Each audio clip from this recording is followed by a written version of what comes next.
क्या आपको लंबे लंबे पॉडकास्ट देखना पसंद नहीं है? कोई बात नहीं, आपका भाई आपके लिए लेकर आया है बड़े बड़े पॉडकास्ट के छोटे छोटे clips, the creator show clips.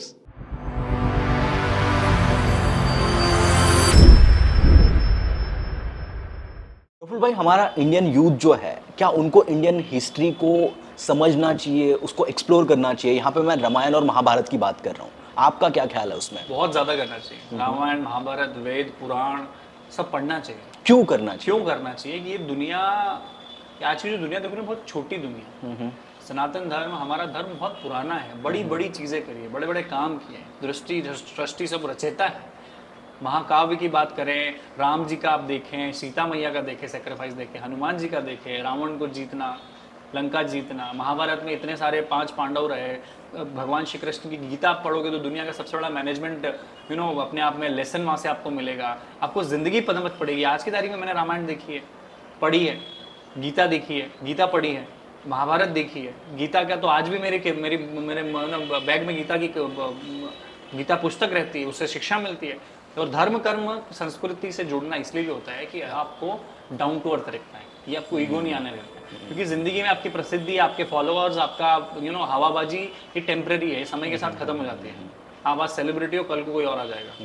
तो यहाँ पे आपको नव चेतना अगर जागृत करनी है, अगर एक जैसा रहना है, साधारण व्यक्तित्व रखना है, तो वो वहीं से आती है। और दूसरी चीज़, इतिहास इसलिए पढ़ना चाहिए कि हमारा इतिहास बहुत प्रबल था, ऐतिहासिक था। इतनी आज़ादी, 200 साल का अंग्रेजों का हमारे ऊपर प्रहार था, इतना उन्होंने हमारे ऊपर टॉर्चर किए, उसके बावजूद भगत सिंह हो, चंद्रशेखर आज़ाद हो, यहाँ तक की मैं बात कर रहा हूँ, उन्होंने कितने सेक्रीफाइसेस दिए। इनके पास कोई करोड़ों रुपए नहीं थे इनकी जेब में कि हमको आज़ादी दिलाने के लिए गए थे। दे सेक्रीफाइस्ड। हमारी पुरानी जनरेशन ने बहुत सेक्रीफाइस दिया, तब जाके आज हमें सुखी शांति से बैठ पा रहे हैं। और ये कब हमें सब रियलाइज होगा? इतिहास आपको सिखाता है कि वर्तमान कैसा होगा और भविष्य कैसा होगा। और जो व्यक्ति इतिहास नहीं समझ सकता, ना वो वर्तमान समझ सकता है, ना भविष्य समझ सकता है, क्योंकि हिस्ट्री रिपीट्स इटसेल्फ। और आपको लेसन्स मिलते हैं लोगों की। मैं जीवन परिचय पढ़ता हूँ, मैं स्वामी विवेकानंद को अपना भगवान गुरु मानता हूँ। स्वामी विवेकानंद जी को पढ़ते हैं, उन्होंने कितने सेक्रीफाइसेस दिए। शिकागो में जाके वो भाई और बहनों बोलते हैं और धर्म की जागरण करते हैं। ये किसने बात सिखाई? किसी ने नहीं बात सिखाई। और आज की तारीख के आप जिनको यूथ आइकन मानते हो, आज की तारीख में जिन लोगों के आप सेल्फी खींचते हो, उनके सामने उनका कर्म कुछ भी नहीं है। तो हम गलत आइडियल्स को हमारा आदर्श मान रहे हैं, गलत लोगों को हम लोग आदर्श मान रहे हैं। तो प्रफुल भाई, हमने अब तक बहुत सारी बातें कर ली, इंडियन यूथ के बारे में बात कर ली और बाकी भी बहुत सारी चीज़ों के बारे में बात कर ली। बट अब हम बात करते हैं इंडिया के बारे में, इंडिया के फ्यूचर के बारे में। बिकॉज कहीं ना कहीं इंडिया का जो हमारा यूथ है वही इंडिया का फ्यूचर है। तो इंडिया का फ्यूचर क्या होगा, आपको क्या लगता है? अभी रिसेंटली हमने ब्रिटेन को पीछे छोड़ा, 5th largest economy of the world, 3 trillion plus economy हमारा हो गया जीडीपी।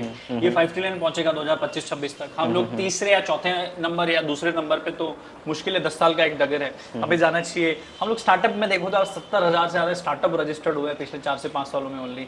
हर घर स्टार्टअप, हर स्टार्टअप, घर घर स्टार्टअप की बात मैं करता हूँ। हम गवर्नमेंट बड़ी प्रोग्रेसिव है, हर व्यक्ति के लिए काम है इंटरनेट के माध्यम से। आपके पास एक्सक्यूज नहीं कि ये कैसे करूँ, वो कैसे करूँ। आप यूट्यूब पे वीडियो डालो, यूट्यूब पे सर्च करो, आपको जैसा बिजनेस करना है, जो चालू करना है, सर्विस चालू करना है, पता चल जाएगा।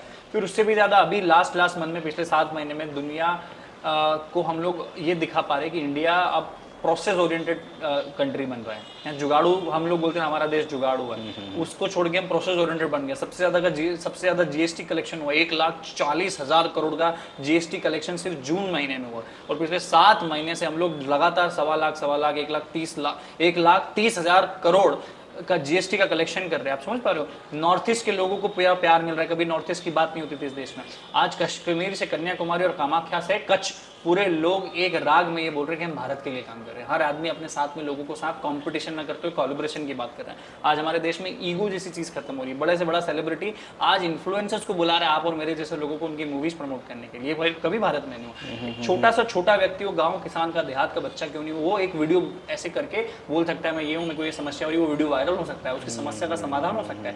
आज की तारीख में ट्रांसपेरेंसी इज टोटली 100% ट्रांसपेरेंसी है। आप किसी से भी सवाल पूछ सकते हो, किसी को बता सकते हो। कोई झूठ बोल रहा है तो आप उसके फैक्ट चेक कर सकते हो। ये पहले कभी संभव नहीं हुआ। ये बदलता भारत है और India will grow, India can be the next US और नेक्स्ट चाइना। मैन्युफैक्चरिंग यूनिट्स आ रही है, सर्विसेज में हम लोग आगे जा रहे हैं, सॉफ्टवेयर इंडस्ट्री बहुत आ रही है, स्टार्टअप रजिस्ट्रेशन आ रहे हैं, 100+ यूनिकॉर्न्स हो गए हैं, इतना सारा $1 बिलियन का फंडिंग छोटे छोटे बच्चों को, छोटे छोटे गांव देहात के लोगों को मिल रहा है, एक्सेसिबिलिटी मिल रही है, इससे अच्छा कब हो सकता है। और ये बीजों रोपण हो रहा है, ग्रो करना है। आज मेरी जर्नी भी 7-8 साल की है, तब जाके MBA वाला बना, आपकी भी 2-5 साल की जर्नी, आप जब जाके आज मंगेश भाई बने, आपका इतना अच्छा ब्यूटीफुल चैनल है, हर व्यक्ति अपनी कोशिश कर रहा है और ये बीजों रोपण का काम है, कल्टिवेशन ऑफ लैंड हो रहा है। एक डेकेड्स के अंदर इसके रिजल्ट परिणाम दिखेंगे।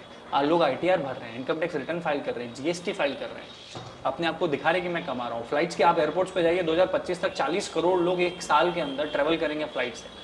रेलवेज को अगर देखो तो रेलवेज पहले कैसा चलता था, आज बुलेट ट्रेन की तरह की आजकल रेलवे हो गया। इंफ्रास्ट्रक्चर के रोड देखो, Delhi to Dehradun, Delhi to Shimla, Delhi to Bombay expressway बन रहे हैं। इंफ्रास्ट्रक्चर के ऊपर काम कर रहा है, लाइट इलेक्ट्रिसिटी के ऊपर काम कर रहा है, जो बेसिक नीड्स है उसके ऊपर बहुत काम कर रहा है। जो काम कर रहा है उसको रिजल्ट मिलेगा, बहानेबाजी वाले लोगों को कुछ नहीं मिलेगा। इस देश में उसके लिए बहुत अच्छी जगह है जिसकी नीयत साफ है। अगर आपका दृष्टिकोण साफ है, आपकी मेहनत सही है, कर्म में भरोसा रखते हो, तो ये देश से अच्छा कोई देश ही नहीं है। बिल्कुल।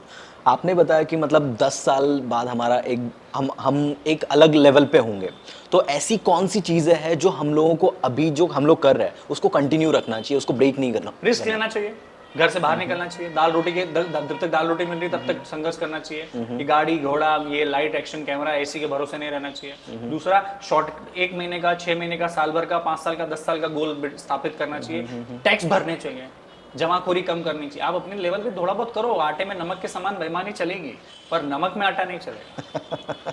ठीक है। दूसरा, अपने साथ लोगों को और साथ में लेके चलो। मैं ग्रो किया, मंगेश को ग्रो करो, मंगेश किसी रमेश को ग्रो करेगा, रमेश किसी सुरेश को ग्रो करेगा, सुरेश किसी नरेश को ग्रो करेगा। That's how we grow. Competition शब्द को हटा के कोलैबोरेशन में आना पड़ेगा। लोग कोई सक्सेसफुल हो रहे हैं तो उनको तारीफ करो, उनको अप्रिशिएट करो, जो पीछे हैं उनको हाथ पकड़ के आगे लेके आओ।